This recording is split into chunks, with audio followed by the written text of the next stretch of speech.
1953년 시카고 대학의 해롤드 우레이와 스탠리 밀러는 생명체가 존재하기 전에 지구와 유사한 환경을 실험관 안에 조성하고 그 안에 강한 전류를 흘렸습니다. 일주 정도 후 단백질을 구성하는 여러 종의 아미노산 중 가장 단순한 두 종이 발견되었습니다. 이에 다윈주의자들은 무생물로 채워졌던 고대 지구에서 생물이 자연 발생했다는 과학적인 증거라 선동했습니다. 그러나 아미노산은 그 자체로 생명체라 할 수 없습니다. 또한 종족 번식을 위해 재생산하지 않습니다. 무생물입니다. 자연 도태 등 다윈주의의 원리를 적용할 수 있는 대상이 아니며 따라서 생명체가 탄생하는 순간을 재현했다 할 수도 없습니다. 아미노산은 무생물인 단백질에 비해서도 터무니없이 단순하고 기능이 매우 제한적입니다. 무생물 중에서도 매우 단순한 무생물로 생명체의 DNA에 비할 수 없습니다.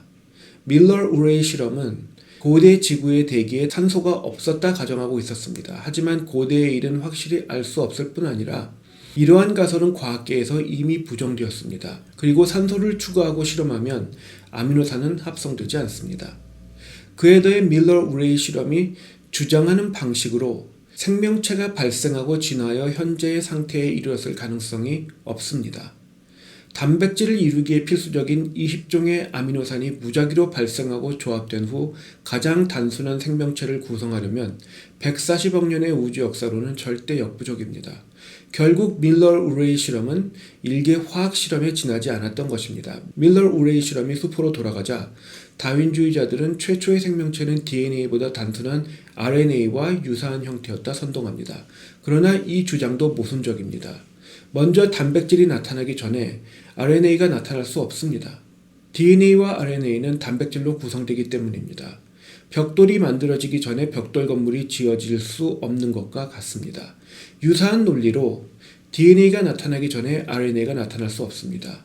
DNA가 RNA를 생성하기 때문입니다. 100번 1000번 양보해서 어떻게 해서 RNA가 먼저 만들어지고 그것들이 합쳐져서 DNA가 되었다 할지라도 당시의 대기 상태를 고려하면 DNA가 세대를 이어갔을 정도로 만연했을 가능성은 없습니다. DNA의 생화학적 언어로 저장된 메시지, 즉 지성이 어디에서 만들어졌는지 다윈주는 설명하지 못합니다. 무지성에서 지성이, 무생물에서 생물체가 나타났다 믿는다면 그 또한 무에서 유의 창조를 믿는 것과 똑같습니다. 과학이 아니라 종교이고 반기독교 종교사상인 것입니다. 따라서 교회는 다윈주의를 일개 반기독교 종교사상으로 간주하여 배격할 권리가 있습니다. 이렇게 하여 외부의 지적 존재를 인정하게 되면 또한 인정하게 되는 몇 가지 파생 사실들이 있습니다. 외부의 지적 존재가 생명을 창조했다는 것은 그 자체로 주종관계를 성립시킵니다. 이로써 창조주와 피조물이 동일한 존재라 말하는 일체의 사상들은 자연계의 증거와 맞지 않는 사상이 됩니다. 또한 지적 존재가 고안한 원리와 메시지가 모든 생명체를 발달시키고 조절하고 있다는 현실은 외부의 창조주가 피조세계에 지속적으로 개입하고 있음을 피력합니다. 따라서 창조주가 피조세계로부터 분리된 독특한 인격체라는 것을 부정하는 일체의 사상들 또한 피조세계의 현실을 직시하지 못하는 허구로 판명됩니다. 이렇게 하여 부정되는 대표적 종교사상으로 실증적 자연주의, 그리고 불교, 힌두교 중세 마녀 숭배 사상을 포함하며 창조주와 피조세계를 동일시하는 범신론, 창조주와 피조세계가 서로를 변화시킨다 주장하는 만유내재신론, 창조 후 창조주는 피조세계를 방치한다 말하는 이신론이 있습니다. 다윈주의와 지적설계론 시리즈를 요약하겠습니다. 화석자료, 신다윈 합성론, 이건 유전자 변이와 자연도태를 말하는 거죠.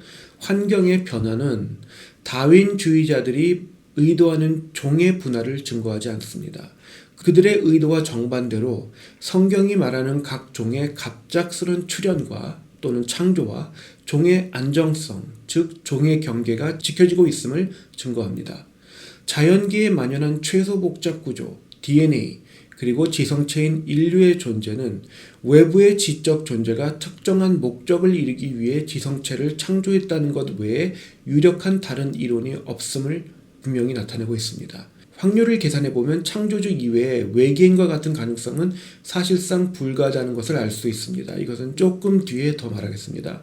따라서 인간을 포함하는 자연계는 특정한 목적을 위해 외부의 지적 존재에 의해 고안되고 창조되었음을 증거합니다. 또 기후 등 여러 요소들의 상호작용을 통해 운용되는 최소 복잡 구조에 지성이 저장되어 있다는 사실은 창조주의 지속적인 간섭을 증거합니다.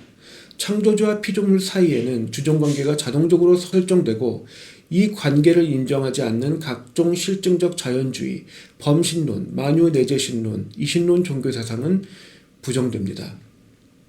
창세기는 창조의 과정을, 로마서 2장은 피조세계가 창조주의 손길을 증거하고 있음을 선언하고 있으며 시편과 웨스트민스터 신앙고백서는 인류의 존재 목적이 창조주 하나님의 영광을 드높이기 위함임을 밝히고 있습니다.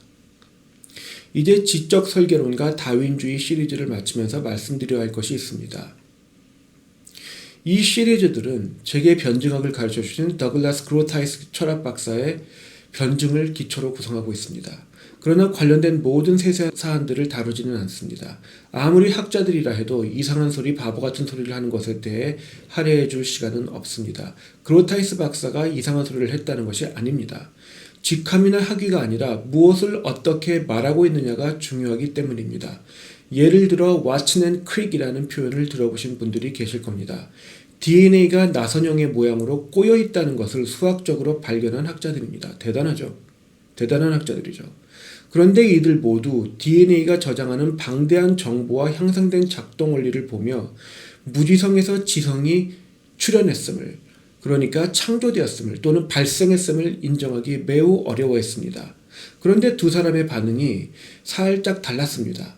왓슨은 단순히 기적이라 보았던 반면 크릭은 외계인들이 드론을 보내 지구에 지성체를 심었다 주장했습니다. 왓슨은 그냥 답을 내놓지 못했던 것이고 크릭이 주장하는 바는 문제를 보다 심각하게 만드는 어리석은 해답이었을 뿐입니다. 우주 전반의 역사는 140년, 지구의 역사는 최장 50억 년이라 합니다. 그렇기 때문에 그리고 지구의 역사 중 지성체가 존재하지 않았던 시기도 분명히 있었기 때문에 지구의 지성을 전해줄 정도의 외계인이 존재했다는 것은 아무리 늦어도 우주의 역사 빼기 지구의 역사 140 빼기 50, 즉 90억 년이 되기 전에 인간의 상상을 뛰어넘는 고도의 지성체가, 인간보다 더 지성적인 지성체가 존재했어야 된다는 말이 됩니다. 이 말은 무지성에서 지성이 발생하는 시기가 우주의 전반의 역사를 기준으로 볼 때 되려 앞당겨진다는, 그러니까 다시 말해 그렇지 않아도 불가능한 가능성이 보다 더 불가능해진다는 말입니다. 이처럼 어리석거나 자잘한 주장은 누가 주장했던 상관없이 일일이 열거하고 반박하지 않았음을 알려드립니다.